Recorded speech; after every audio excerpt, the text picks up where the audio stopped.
Kal Kadosh, Boker Or, Mishna Yomi, Masechet Batra, Perek Yod, chapter 10, Mishnah Gimel and Daled, Mishnah 3 and 4.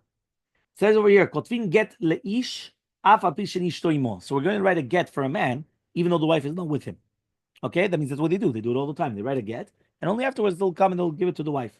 Hashovar laisha. They'll write a receipt to the woman, right? If she says that she accepted the ketubah, that it's been paid, af al pi shem balaima, even though the husband's not with her. Okay, so the same way around, vice versa, flipped. Okay, uvilvad, as long as shiema kidan. You have to know them, right? And if you know them, so then it's going to be good, which means that you know who the husband is, you know who the wife is, and you know what's going on. So it's going to be okay. Now the husband, he's the one that pays for the sofer, right? Also for the get and also for the receipt. He pays for it. Okay. Kotvin shtar lalove, af al pi shen malve imo. He could write a document, a loan document for a borrower, even though the lender is not with him. So again, the borrower is the one borrowing the money. You're going to write a document for him that he borrowed money, even though the lender is not with him. But you cannot write it for the lender unless the borrower is there. Right, which makes sense. I'm saying at the end of the day, I'm not going to write you let money to who? The guy's not even here. Well, you're going to start writing down?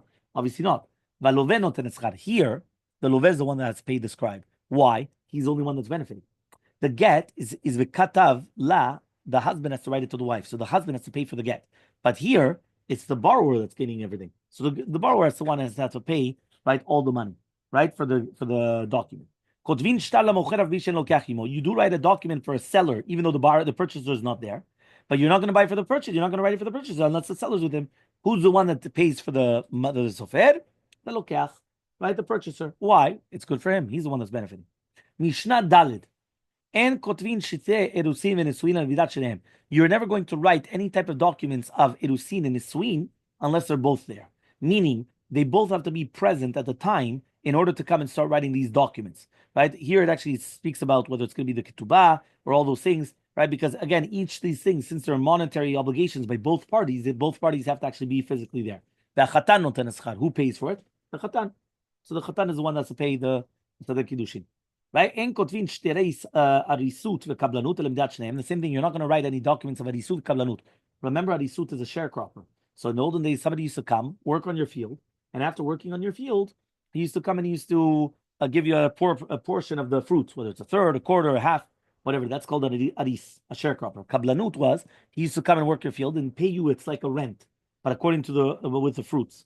So he says, "Vam kabel noten sachar." The one that's receiving, he's the one that has to pay for it. Okay.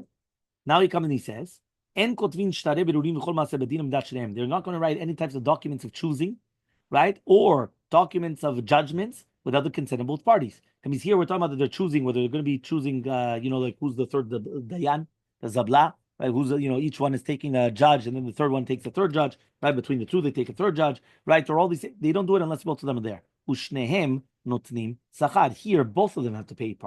Why? Since they're both going to court over a monetary dispute, they both have to pay. Rashbag comes and he says, Shnehem kotvim, shnaim lezeh atzmo, velezeh leatzmo. He says the two litigants write two different documents, and therefore each one is paying for his own document. Meaning the first one was saying there's going to be one document, but each one has to come and both of them have to pay, because at the end of the day, it's for both of them. The benefit is for both. The next one, Rashbag is saying, no, you write two separate documents for each one, and each one is going to pay for his own document.